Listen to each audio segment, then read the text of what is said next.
예, 안녕하세요. 반갑습니다. 저는 충북도립대학교 교학처장을 맡고 있는 김종국 교수입니다. 예. 오늘 여러분들 연수에 좋은 말씀을 해주실 첫 강연자로 저희 대학교 공병영 총장님을 모셨습니다. 여기 나와 있는 주제처럼 나의 삶, 나의 행복인데 총장님도 고시 패스하시고 지금까지 계속 공직에 쭉 계셨기 때문에 아마 여러분들의 입장을 누구보다도 잘 이해하시고 또 여러분들에게 좋은 조언과 말씀을 해주실 걸로 생각이 됩니다. 여러분들 뜨거운 박수로 맞이해 주셨으면 고맙겠습니다.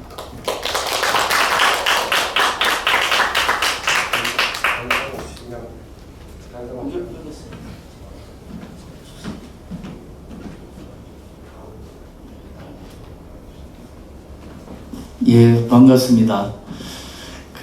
우리 공무원 여러분들을 여기서 뵈니 진짜 반갑고, 제가 오고 난 뒤에 이 대학이라는 게 지역과 같이 가야 된다 하는 걸 저는 절대 명제로 생각하고, 협업 상생 쪽에 많이 신경을 썼는데, 그 중에 난 제일 중요한 게 어찌 보면 오늘 공무원 교육 이게 중요하지 않나 이렇게 생각을 합니다. 그래서 여러분들이 예를 들어서 한 2시간 강의를 위해서 청주로 간다든지 또 제천으로 간다든지 그런 것보다는 바로 인근에 있는 대학에서 교육을 듣고 또 다시 현장에 복귀하는 그런 체제로 가면은 이게 바로 협업 상생인 것 같거든요. 그래서 다만 이제 이 시작이다 보니까 조금 내용이나 과정이 좀 부실할 수는 있습니다. 그래서 이번이 처음이니까 앞으로 여기에 대한 보완을 많이 해서 여러분들이 쉽게 와서 강의 듣고 또 역량을 개발하는 그런 쪽으로 가면 어떨까 싶습니다. 이야기가 된다면 저는 2차까지 맞았거든요. 마스크는 좀 벗고 하겠습니다.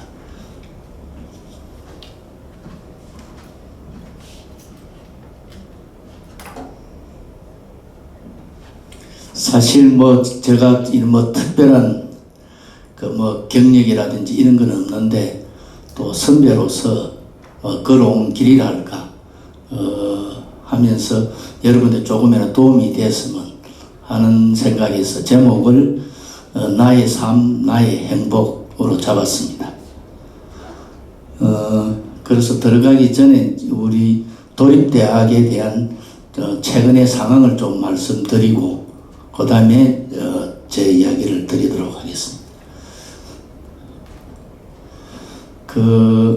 혹시 우리나라에서 최고의 대학이 어디인지 아십니까? 혹시 아시는 분? 제가 서울대 근무를 많이 했는데 그래서 제가 질문하면은 답하는 친구들이 한 명도 없더라고요.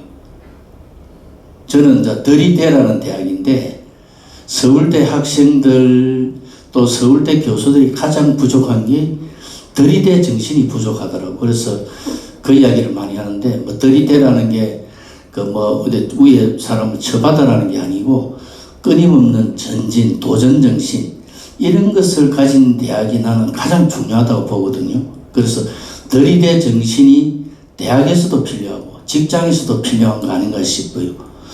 혹시 고등학교는 명문고등학교 어디라고 생각하십니까? 그거는 아니면 말고, 그래서 들이대고 아니면 말고 하는 그런 정신을 하면 이 세상에서 못할 게 아무것도 없거든요. 그래서 저는 공직에 들어올 때부터 또 태어날 때부터 저는 제가 58년생인데 그때 6.25 전쟁 나고 얼마 안 됐을 때입니다. 그래서 그때는 경제 상황이 굉장히 어려웠어요. 그리고 제가 태어날 때부터 난산이 되다 보니까 거의 죽음 직전에 우리 모친도 마찬가지고 그래서 저는 태어날 때부터 여러 역경을 예상하고 태어난 것 같다는 그런 생각이 많은데, 아니나 다를까 제 부친은 중학교 1학년 때 돌아가시고, 그 당시 이 아버지의 그늘이라는 건 굉장히 크거든요. 그래서 부친의 사망을 보통 천붕지통이랍니다. 하늘이 무너지는 고통을 겪는다 했는데, 저 같은 경우에는 뭐 그 이상이죠. 뭐 중학교 1학년 때 제가 할 수 있는 게 아무것도 없지 않습니까? 경제 상황은 어렵고. 그래서 저는 중학교 때는 초등학생들 알바를 하고, 그 다음에 고등학교 때는 중학생 알바를 하고, 또 대학교 때는 또 고등학생 알바를 하면서 생계에 또 보탬이 되고, 또 제가 어릴 때는 그 당시에는 단추 공장 이런 게 많았어요. 생활이 안 되니까. 또 건물 짜는 그런 또 알바도 하고 하면서 뭐 어쩌지 저는 참 다행스러운 게 그런 어려운 환경에서 옆길로 안 가고 여기까지 왔다는 게 기적 같아요. 그래서 제 자신한테 굉장히 감사하다 하는 생각을 많이 하는데, 어쨌든 그런 과정을 거쳐서 저 대학에 와서 가만히 생각해 보니까 이건 무슨 아무리 내가 힘들지만 너를 위해서 이래 알바하는 에너지를 가지고 오히려 공부를 하자 해서 이제 고시 공부를 시작했는데, 그 뭐 쉽지는 않더라고. 또 우여곡절도 많고, 그래서 이제 부전 10기를 하게 됐고, 그 다음에 석사를 또 한 13년 했고, 또 박사를 한 10년, 뭐 이러다 보니 이까지 왔는데, 그런 과정에서 저한테 주는 삶의 지혜랄까, 이런 것들이 굉장히 많거든요. 그래서 혹시 그게 공유가 될 수 있으면은, 좋겠다 싶습니다. 그래서 저는 도전 정신의 근간은 그동안의 실패, 좌절, 이것이 저를 하여금 끊임없는 전진과 도전을 하게 된 근원이 아닌가 싶습니다. 제가 지금까지 하면 32년 공직 생활을 하는데 가장 기억이 나는 게 뭐 여러 가지 의미 있는 그런 건 많지만은, 저는 저 교육청에도, 지방교육청에도 근무하고, 대학에도 근무하고, 또 교육부도 근무하고, 청와대도 근무하고, 뭐 등등 많은 부서에서 했는데, 가장 기억이 나는 게 청와대 근무할 때 기억 같아요. 제가 지방교육청에 있을 때는 상부기관, 뭐 예를 들어서 뭐 요를 하면은 충북도청이나 행안부나 이런 관계자들이 감사가 됐던 이러면 굉장히 주눅이 들더라고요. 그래서 뭐 그런 어찌 보면은 치닥거리 하다가 볼일을 다 봤는데, 근데 어쩌지 하다 보니까 그때 김대중 정부인데 2000년도에 그때 들어갔을 때 실수도 많이 했지만은 그때 제가 겪고 이렇게 좀 배웠던 내공이 지금까지 저를 버텨오는 거 아닌가 싶고요. 여러분들이 생각하는 그 이상으로 모든 게 사실은 청와대에서 많이 이루어집니다. 그래서 그때 된 정무적인 감각이라든지 크게 보는 또 추진력, 이런 것들이 형성 좀 됐지 않나 싶고요. 또 하나는 지금은 교육부인데 교육부도 변천사가 많습니다. 조직 개편이 되면서 한때 이제 과기부하고 교육부가 합쳐서 교육과학기술부라는 때가 있습니다. 2010년 정도에. 그 당시에 이제 제가 비서실장 하면서 장관님하고 직접 겪고 문제 해결하고 위기 극복한 이런 것들이 상당히 저한테는 기억이 많이 남고요. 또 하나는 저는 교육부에 있을 때 평가를 많이 했습니다. 어찌 보면 평가의 원조가 되는 그런 것들을 하면서 또 이번에 도립대 평가할 때 어찌 보면 역으로 도움을 많이 받은 것들이 있고요. 그 다음에 여러분들이 이제 이 옥천군이라는 지역에 있는데 어찌 보면 작은 지역이지 않습니까? 작은 지역에 대학이 있는 경우가 극히 드뭅니다. 어찌 보면 행운이라고 할 수 있는데 여기 있는 분들은 그 행운을 우리가 공기나 물이나 너무 당연히 있지 않습니까? 그래서 여기 있는 분들은 제가 이래 봤었던 느낌이 너무나 당연히 있는 걸로 알고 있더라고요. 도립대학을. 그 제가 98년도 이 대학이 설립된 지 98년도인데 98년도에 제가 교육부에서 그 대학 설립 담당 사무관을 했습니다. 그때는 그 지금하고 여건이 달라서 그 인구도 학령 인구도 굉장히 늘 때고 대학 설립만 하면은 대박이 나는 줄 아는 그런 시대였거든요. 그리고 각 지역마다 대학 설립하는 게 하나의 붐이 되었어요. 그래서 제가 사무관인데도 불구하고 저한테 직접 뭐 정치인이 됐든 누가 됐든 최고위층들이 와서 업소하는 게 저한테 로비하는 게 일반 다방사였거든요. 근데 그 당시에 운 좋게도 우리 옥천에 뭐 요도 그 뭐 여러 가지 뭐 상황들이 있었습니다만은 옥천에 대학이 설립됐다는 것은 이 지역으로 봐서는 굉장히 큰 행운입니다. 그래서 단지 여기 있는 분들만 모를 뿐이지 큰 행운인데 최근에 학령인구가 급감되지 않습니까? 되다 보니까 지금 여기 서남대라든지 한중대, 서예대, 동부산대 등등 이런 대학은 대학만 망하는 게 아니고 그 지역이 같이 망합니다. 여러분들 인터넷 치보면은 그 일대가 지금 거의 이래 망하고 있거든요. 그래서 대학이 어쩌보면은 지역을 살리는 어쩌면 단초가 되는, 그래서 대학이 지방 재생의 원동력이 되는 그런 쪽으로 지금 많이 하고 있습니다. 그래서 저는 대학과 지역은 같이 가야 된다 그렇게 생각하고요. 저는 재작년에 충북 인력개발원이 폐원이 됐지 않습니까? 그래서 저는 개인적으로 이 지역에 이 원이 폐원됐다는 것은 굉장히 악재입니다. 더 거슬러 가면 여기에 있는 분들이 아실지 모르겠습니다만은 조폐창이 있었거든요. 조폐창이 딴 지역으로 이전되면서 거기에 이제 종교부지가 들어왔는데 그게 저는 1차적으로 옥천 발전의 큰 제휴 요소라 생각하고, 저는 두 번째가 요 충북 인력 개발은 지금 우리 옥천에 지금 5만 명이 조금 넘거든요. 거기에도 대부분 노령 인구가 다 차지합니다. 젊은 인구가 거의 없거든요. 그래서 활기찬 어찌 보면 미래가 있는 지역으로 되기 위해서는 젊은 사람들이 많이 다녀야 됩니다. 그래서 저는 요 충북 인력개발원에 여기에 정주를 하든 안 하든 젊은 사람이 다니는 아주 좋은 계기였는데 여기 폐원이 되어버렸거든요. 그래서 저는 이 지역에서 폐원이 되기 전까지 좀 더 노력을 했어야 한다 저는 생각하는데 아쉽게도 폐원이 됐고 지금은 좀 빈 공간으로 되어 있는데 이런 것들이 어찌 보면은 악재가 되지 않았나 싶고요. 만약에 도립대도 자유롭지 못합니다. 그래서 도립대가 만약에 폐교가 되든 또 만약에 이전하게 되면은 또 다른 악재가 되지 않을까. 그래서 그걸 막기 위해서 저도 뭐 부단히 노력을 하고 있습니다.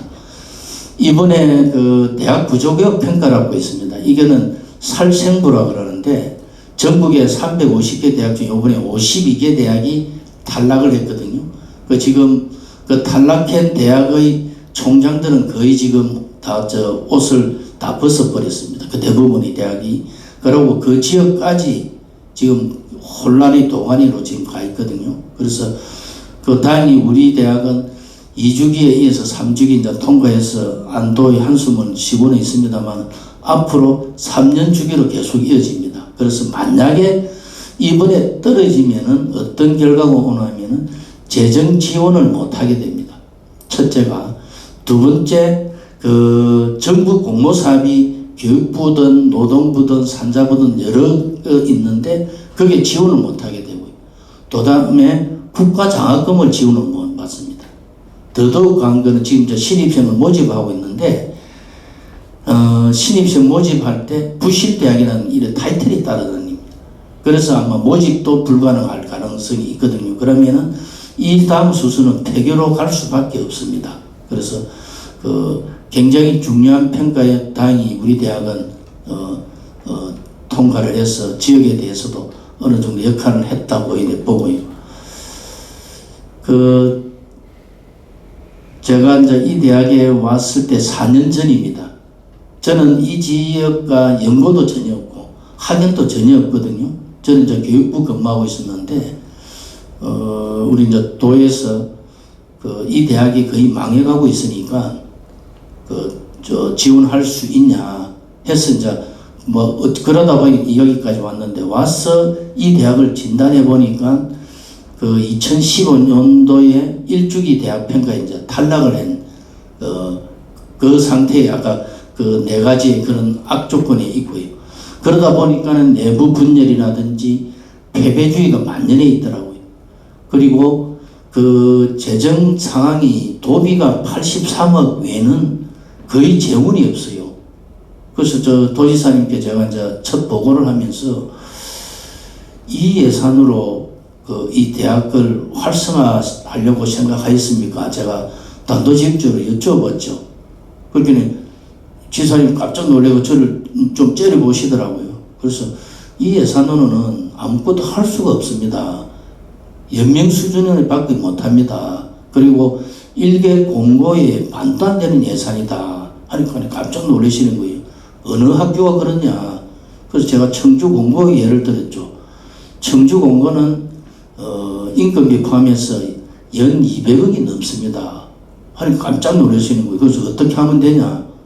예산을 더 주셔야죠. 그래서 시작된 게 조금씩 올라가고 그다음에 이제 기숙사 예산도 확보되고 해서 지금은 조금 숨통은 떨어지는데 제가 있던 서울대 같은 경우에는 한 예산이 국고가 5천억입니다. 그 다음에 연구비하고 병원을 포함하면 2조가 넘거든요. 그게 비할 바는 아니죠. 근데 83억가 할 수 있는 게 아무것도 없어요.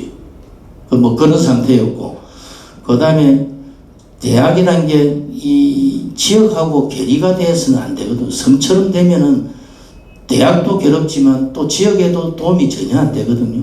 그래서 제가 진단해 볼 때는 지역과 괴리가 굉장히 심각한 상태에 있었다. 그래서 이 문제를 어떻게 풀까 이제 고민을 했고요. 오늘 현실 인식은 넘어가고.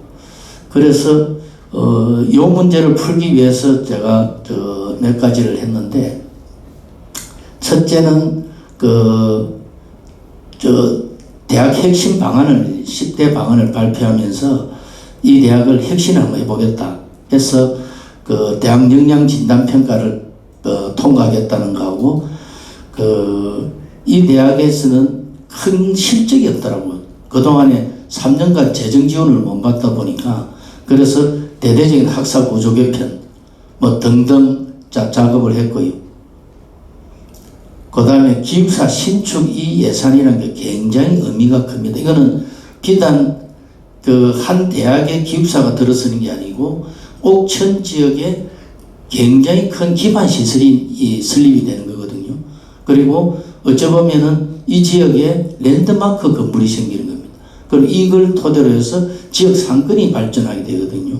그래서 어쨌든 간에 지사께서 큰 그걸 했고요. 제가 와서 보니까 이 대학의 이 문제는 죽음의 늪에 빠져 있더라고요. 죽음의 늪에 빠져 있는 게 보면은 이게 지금 여러 대학의 상황이 지금 이렇게 되어 있는데 이 노란 박스를 보면은 열악한 교육들 아까 83억이지 않습니까? 그 투자를 하다 보면은 평가 지표가 하락을 하게 됩니다. 그리고 평가 지표가 하락하게 되면은 대학 재정, 정부 공모 사업에 탈락할 수밖에 없고요. 그러다 보면 교육의 질이 떨어지거든요. 질이 떨어지면은 또 평가 지표가 떨어지고, 요 틈바구니에서 벗어날 수가 없는 겁니다.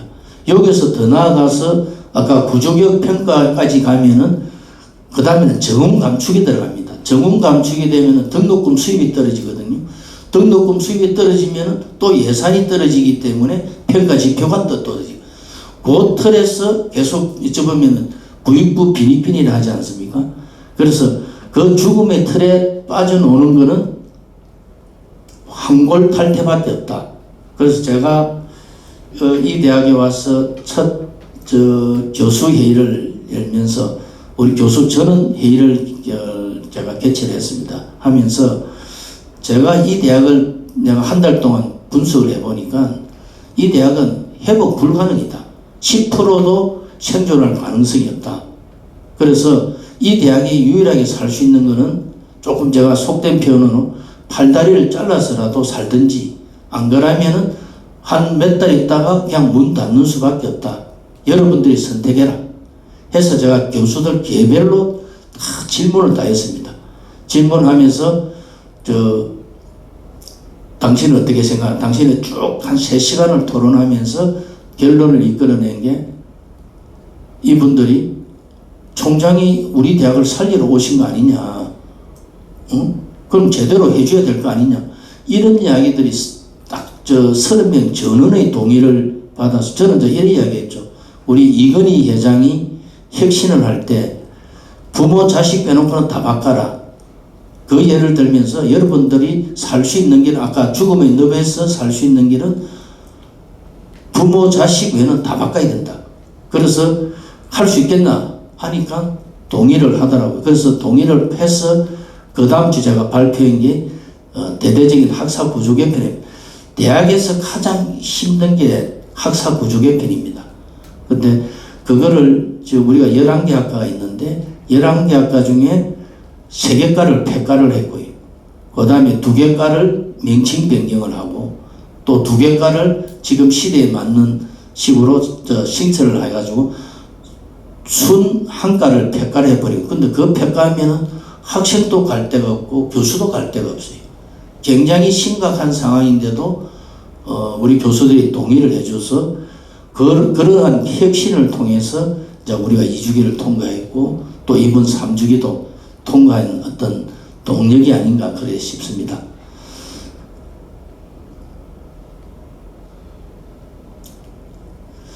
요거는 진짜 여러분들이 이건 아주 옛날 사진인데 요쪽에 좌측에 보면은 학교에서 시험 칠 때 그때는 공간이 굉장히 좁거든요. 한 교실에 70명, 80명 들어갈 때입니다. 그리고 초등학교 같은 그때는 국민학교라 했는데 그 7, 80명 수용해도 다 수용을 못해 2부제 내지 3부제 수입을 할 텐데 요거는 시험 칠 때 옆에 이제 보지 말고 책보를 중간에 이제 끼워서 하는 그런 거고 그 당시는 국기 상기식, 하기식이 있었습니다. 그래서 국기가 올릴 때, 내릴 때는 전부 다 경례를 하는 그런 거였는데 사실 어쨌든 축구하다가 골 넣기 직전에도 저 음악 소리가 들리면 수도하는 그래서 이게 어찌 보면은 국민 정신일 수도 있거든요.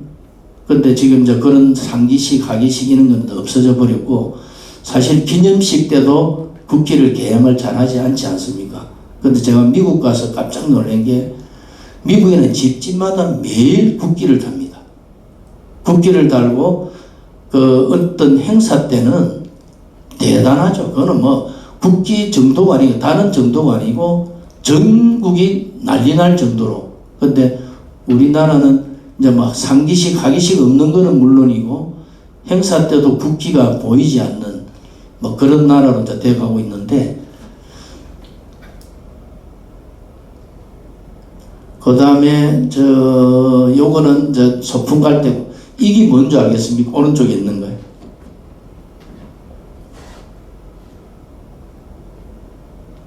이게 난로입니다. 그때는 난방이 전혀 안 되기 때문에 겨울 되면 엄청나게 춥거든요. 근데 난로도 한 교실에 요 정도 크기의 한 교실에 하나 정도 있는데 여기에 우리 도시락을 저도 빨리 올려야 따뜻해집니다. 위로 올라갈수록 나중에 찬밥을 먹게 되니까. 그리고 여기는 갈판이거든요. 그게 저희들 어릴 때는 이런 한게 지금하고는 천냥지 차이죠. 그 다음에 이쪽이 보면은 청와대에 있는 쪽인데 그때는 뭐 거의 허허벌판인 상태고 그 다음에 산마다 거의 무허가 판자촌이 대부분입니다. 정상적인 집들은 많지 않았고 그 다음에 한강의 모습이고 여기 2007년도에 변화된 모습이고 최근에 롯데 123층짜리 저쪽에 남산타워가 있는 그래서 어찌 보면은 한강의 기적이라 볼 수 있거든요. 그래서 세계적으로도 개도국에서 선진국으로 진입한 게 우리나라가 최초입니다. 최초고 아마 두 번 다시 오지 않을까 싶고요. 지금 57년하고 2007년을 비교해 보면은 우리나라가 국민소득이 세계에서 인도 다음으로 제일 빈국이었습니다. 최빈국이었고 필리핀의 3분의 1밖에 안 됐거든요. 필리핀에 우리가 공조를 받았지 않습니까? 근데 지금은 이제 32,000불 정도 되니까 굉장히 많이 올라갔죠. 대학 진학률도 그 당시에는 5% 정도, 지금은 80에 한 75% 정도니까 굉장히 이제 대학원 요새는 안 가는 사람이 거의 없지 않습니까? 그리고 현주수를 보면은 국토 면적은 107이지만은 인구는 28이고 GDP는 세계 10입니다, 지금.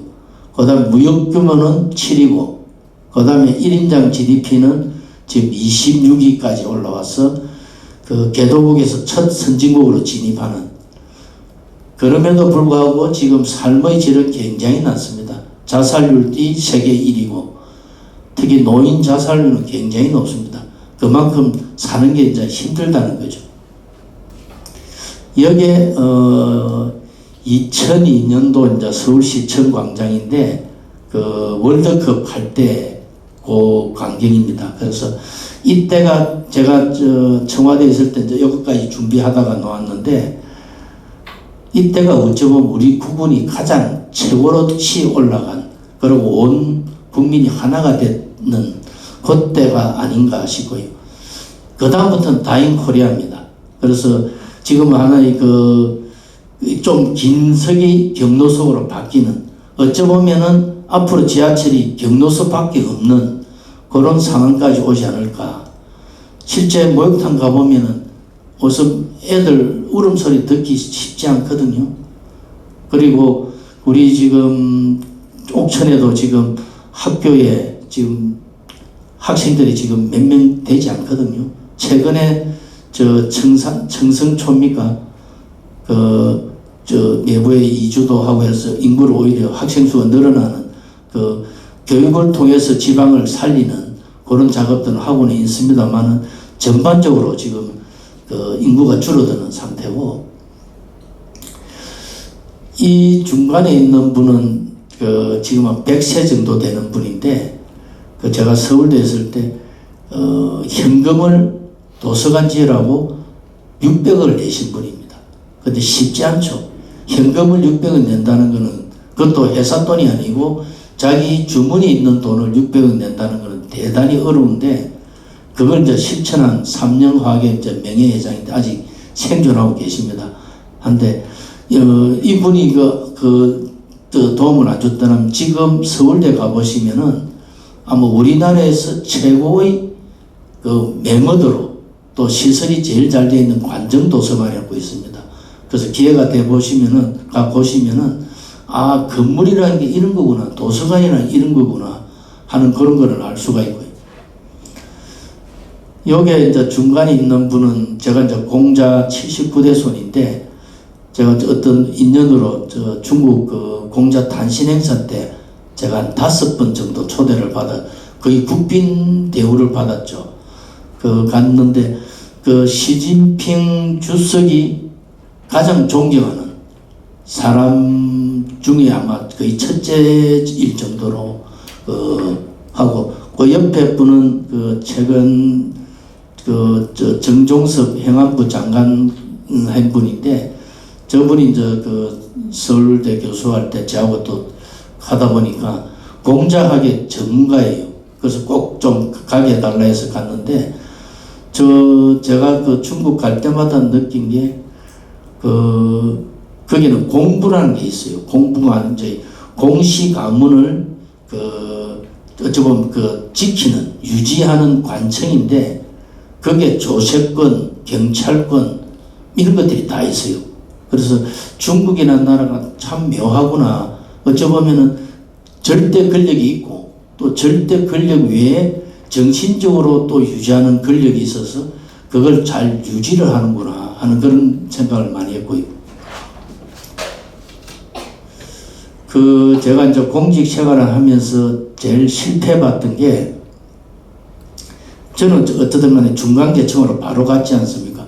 공부는 오래 했지만은, 5급 사무관으로 가다 보니까 아무래도 기초가 부족하죠. 기초도 부족하고, 또 마무리도 부족하고, 또 어찌 보면은 인간관계를 정리하는 것도 부족할 수밖에 없었고, 근데 제가 가니까 그 당시 계장을 주더라고요. 뭐 전산계장, 법무계장 이를 주는데 직원이 한 10명이나 돼요. 그래서 야, 이걸 어떻게 공직 경험이 전혀 없이 공부만 하고 왔는데, 그래서 시행착오하면서 저는 사업마다 쭉 관련되는 법령, 그 다음에 그 신문 기사 이런 걸 스크랩을 다 해봤어요. 그리고 저 밑에 직원한테도 계속 물었죠. 이거는 뭐 하느냐, 이게 왜 해야 되냐, 뭐 해야 되냐 하고, 또 그게 해결 안 되는 데는 옆에 계장들한테 가서 또 묻고, 또 같은 시도 계장들이 있거든요. 수시로 물어서 1년 정도 하게 책이 하나 나오더라고요. 그러다 보니까 그 파트 지나갈 때마다 어찌 보면은 좀 준 박사가 될 정도로, 그게 한 5개 부서를 지나게 책이 5권 되니까. 그러니까 그 분야에 대해서는 어찌 보면은 거의 전문가 수준으로 갈 수가 있더라고요. 그래서 그거를 극복한 기억이 나고, 교육부에 가니까는 뭐 전혀 빼기라는 줄이라고는 없는 거예요. 그래서 뭐 제가 할 수 있는 거는 뭐 몸으로 할 수밖에 없는 뭐 그런 상황이 있었고요.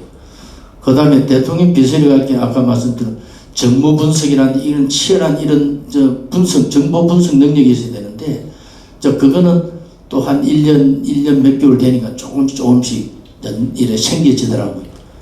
그리고 서울대 같은 경우는, 그는 서울대는 2000여 명의 교수가 있는데 다 각자 장관급으로 생각해요. 장관급으로 생각하다 보니 일반 대학하고는 다른, 그러니까 통상적인 리더십이, 관청에서의 리더십이 제대로 작동 안 되는 또 그런 부분들이 있더라고요. 그 성공 사례는 제가 아까 이종환 회장 그 관정 도서관 600억 유치할 때 거의 뭐 저는 전방위로 그분하고 제가 그 업무하면서 그 재벌가의 생활을 많이 엿볼 수 있는 2, 3년을 거의 같이 호흡을 하고, 골프도 같이 치고 그 집 댁에서 식사도 하고 뭐 이러다 보니까 그 집의 내용을 어쩌면 누구보다도 더 많은 거의 집사 수준이 될 정도로, 그러니까 저희 뭐 헌신의 힘을 다 바친 거죠. 그게 그 결과가 어쩌면 600억이 또 왔다, 뭐 저 혼자 힘으로 한 건 아닙니다만은 그랬고, 또 하나는 지진, 제가 이제 교육부에 있을 때 교육안전정보국장을 했는데, 그 당시 경주 지진이 터졌고 포항 지진이 터졌거든요. 두 개 다 제가 담당을 하는 거였는데, 제가 오기 직전까지 이제 포항 지진 현장에서 이제 진두지휘하고 이제 왔는데, 그때 그 포항 지진 마무리하고 내려오는 엘리베이터에서 이제 지금 김부겸 그 당시에는 행안부 장관인데 내려오면서 교육부 너무 대단하다, 교육부가 이번에 큰일 했다 하는 그런 이야기를 들었고, 그 다음날 이제 대통령이 포항여고 잘 마무리되고 난 뒤에 포항여고 오신 거예요. 이제 뒤에 내가 이런 교실에서 뒤편에 서가 있는데, 그 임종석 실장이, 비서실장이 와서 교육부가 이번에 한 거는 정말 역사적인 일이다, 이런 평가를 받았는데, 평가를 왜 받았노 하면은 포항에 지진이 생기는 바람에 수능을 연기를 해야 돼요. 그리고 수능을 연기해야 될지 말아야 될지, 이거는 국가적인 큰 행사, 큰 정책 결정인데, 그때 이제 일주일 연기를 하게 됐어요. 근데 일주일 연기할 때 가장 중요한 포인트가 뭔가 하면은, 지진으로 인해서 시설을 쓸 수 없는 학교가 있고 복구가 가능한 학교, 그걸 구분해야 되는데 그 초기에 이건 하지 않으면 안 되거든요. 그 판단을 우리 교육부가 잘했고, 그 당시 행안부는 조금 그걸 좀 혼선이 온 부분이 있었거든요. 그래서 그 부분에 대해서 아마 그때 지금 총리하고 임종석 실장이 굉장히 격찬한 그런 기억이 나고요. 그래서 제가 여러분들 요거는 오늘 조금 늦게 가면 좋은 게 지진할 때도 제가 이 계명을 적용을 했고 제가 이제 2000년도에 이제 교육청에 이제 공보관으로 내려간 적이 있는데 그때 이제 부일 외고 여행 버스 전복 사건이 났어요. 여러분도 이제 코로나가 됐든 그 다음에 큰 사고가 됐든 이거는 언제든지 터질 수 있거든요. 근데 그때 그 버스 전복 사고가 났을 때 그 제가 이제 또 기자 담당이니까 기자들하고 토론을 하면서 제가 이제 이걸 배운 건데 첫째가 위기가 생겼을 때 첫째가 위기 대응팀을 빨리 만들어라. 이게 딱 터지는 순간 빨리 이게 만드는 게 그게 제일 중요한 거. 그 다음에 초기 대응이 중요하다. 이거 한 템포 늦추면은 아무것도 안 됩니다. 그 다음에 소통을 해라. 오픈을 해라. 보통 사고 터지면은 이래 맞기 급급하거든요. 근데 그것보다는 소통해라. 그 다음에 솔직하고 정직해라. 그 다음에 정면 돌파해라. 요 5가지 계명을 그 당시 그 버스 전복 사건이 어쩌면 세월호보다는 크지는 않습니다만은 그 당시로는 세월호에 버금가는 대형 사고였거든요. 버스 전체가 다 전복이 되어버렸고 14명이 사망하고 30여 명이 중경상을 입은 굉장히 큰 사고인데 요걸 그대로 대입을 했습니다. 요 대입을 하니까 그 당시 요 관련 기관이 부산시도 관련이 있고 교육부도 관련이 있고 행안부도 관련이 있는데 요 식으로 접근을 하니까 굉장히 일 처리가 거의 완벽하게 되는 그리고 이 원리를 아까 지진에서도 마찬가지 어떤 사고든 요 원리를 대입하면은 굉장히 좋겠다는 그런 생각이고요.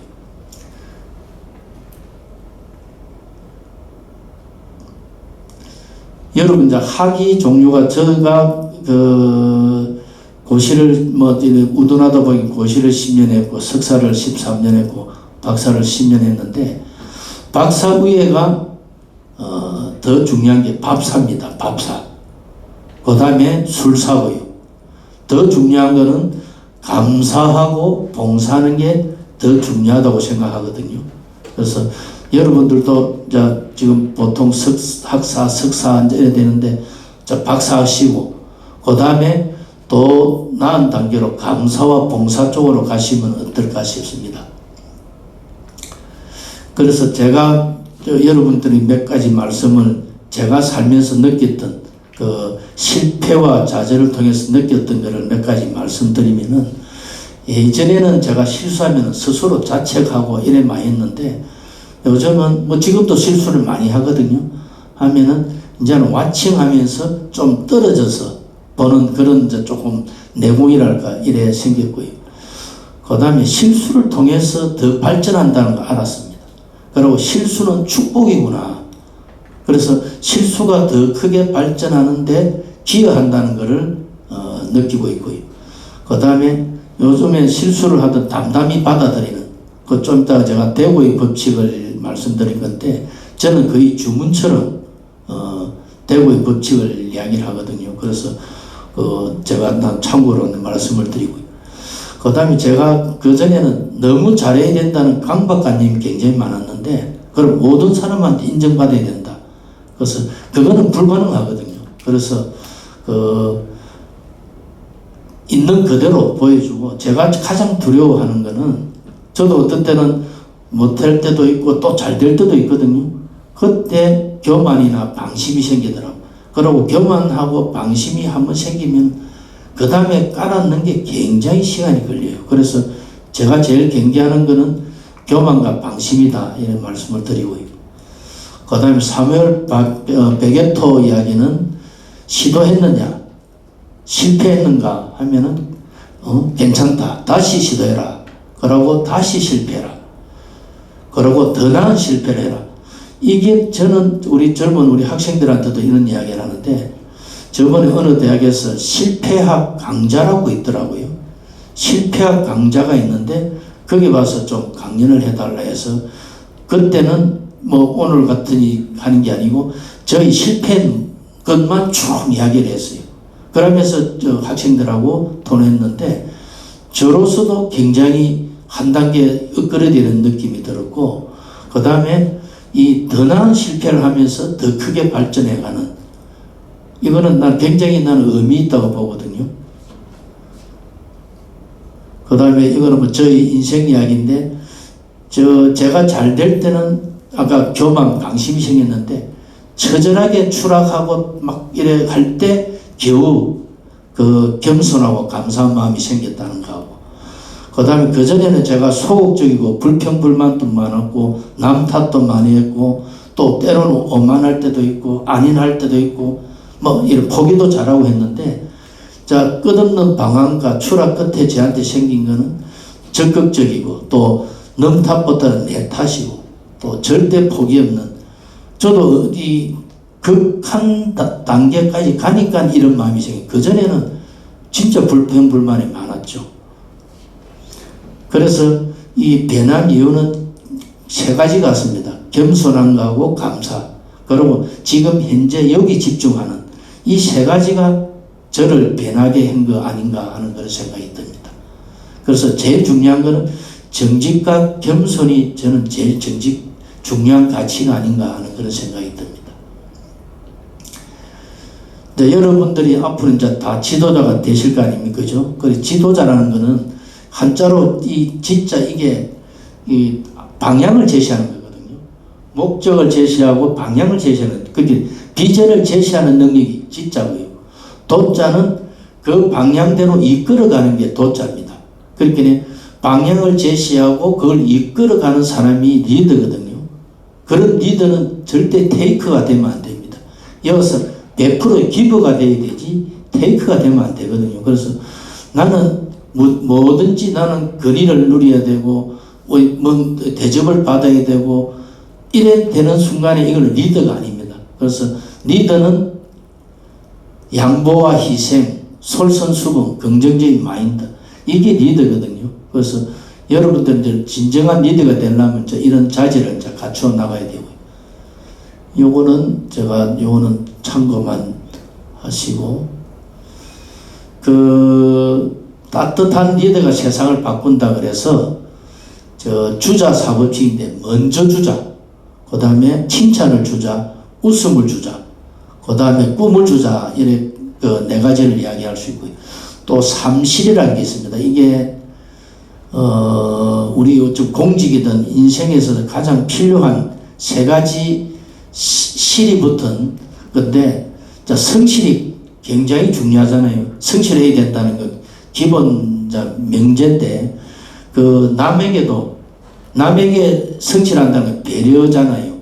또 마찬가지로 자신한테도 성실해야 되겠네요. 자신한테도 자기 존중을 하는 그런 게 필요한 것 같고요.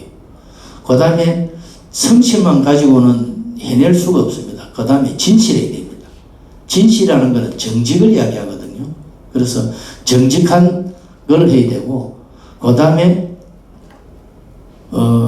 여러분들이 뭔가 큰 걸 이루려고 하면은 성실하고 진실하고 그 다음에 절절해야 됩니다. 절절할 때 그 꿈이 이루어지거든요. 그래서 여러분들이 뭔가 이루지 못했을 때 과연 절실한 마음이 있었는가, 이걸 한번 생각해 보시면 좋을 거고, 일신 우일신이라고 있지 않습니까?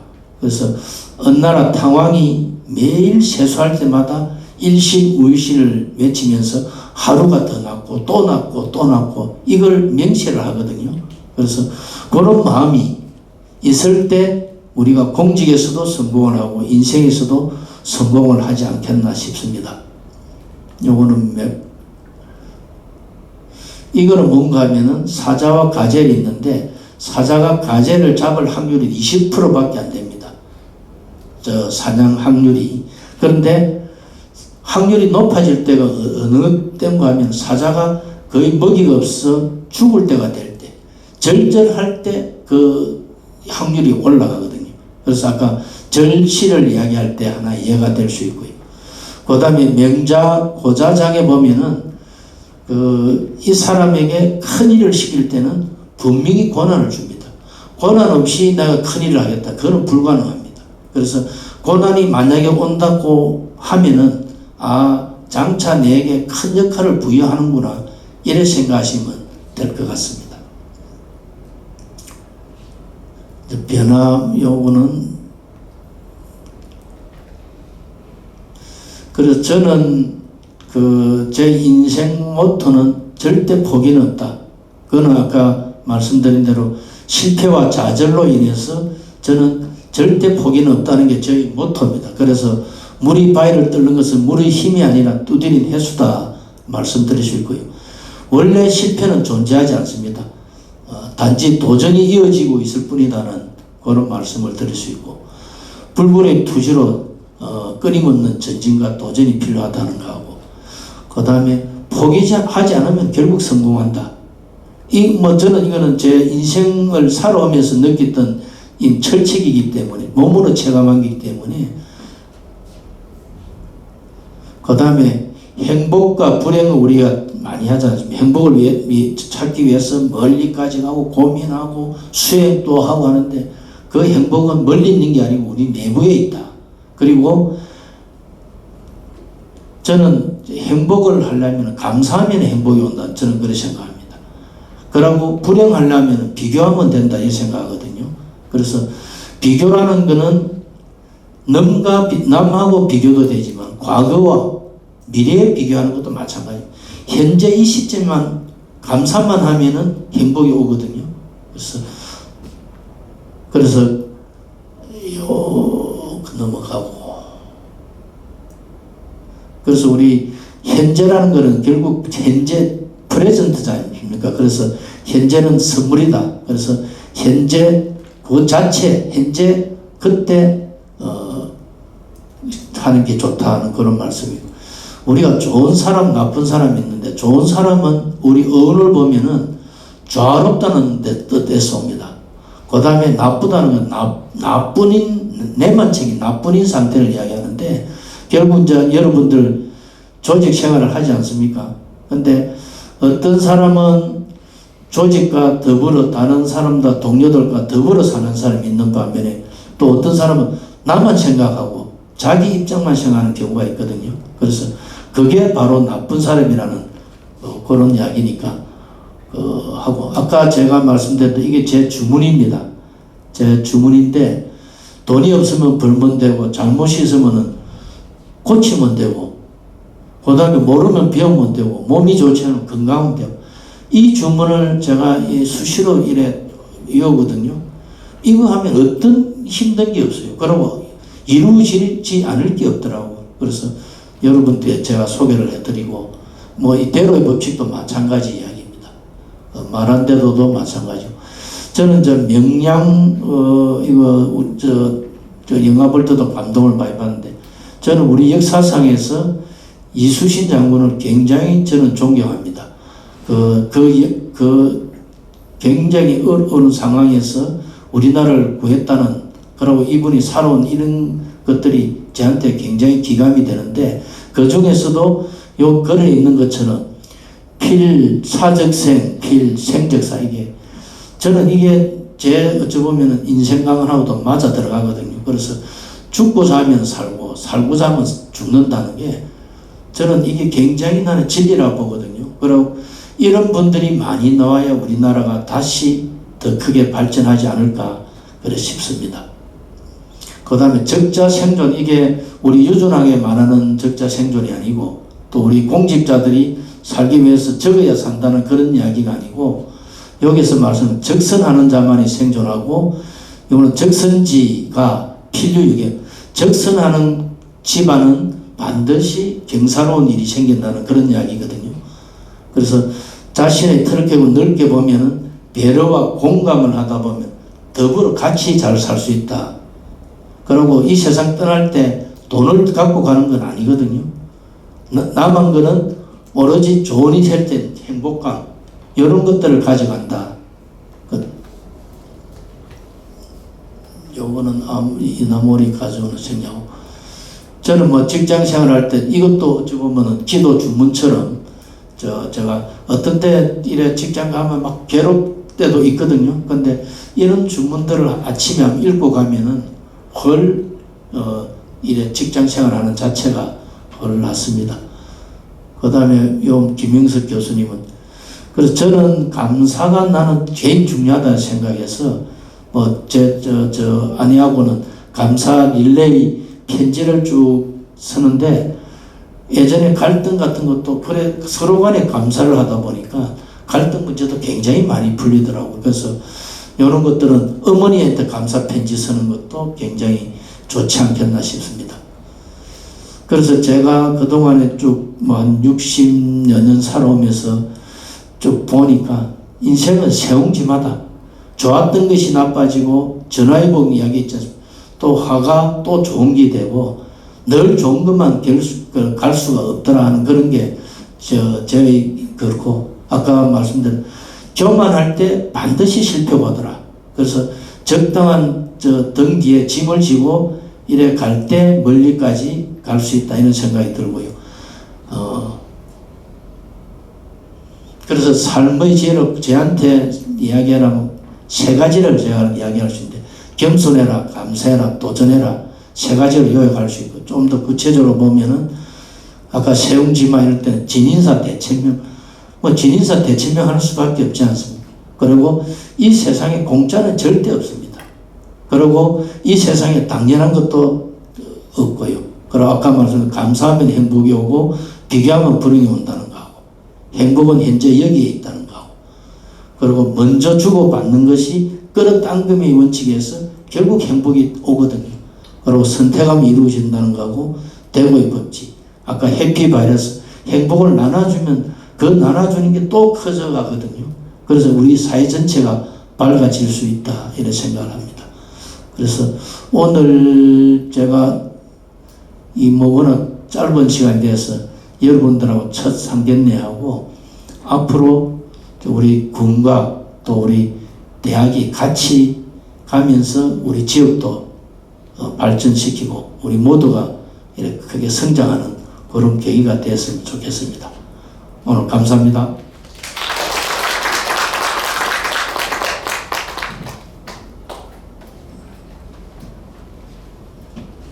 혹시 질문 있으면은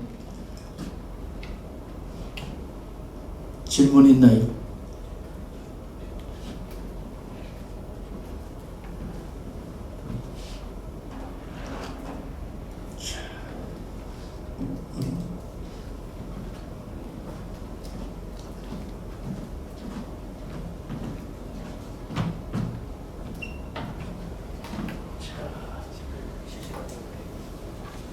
저희 잠깐 그러면 10분 정도 휴식 시간 갖도록 하겠습니다.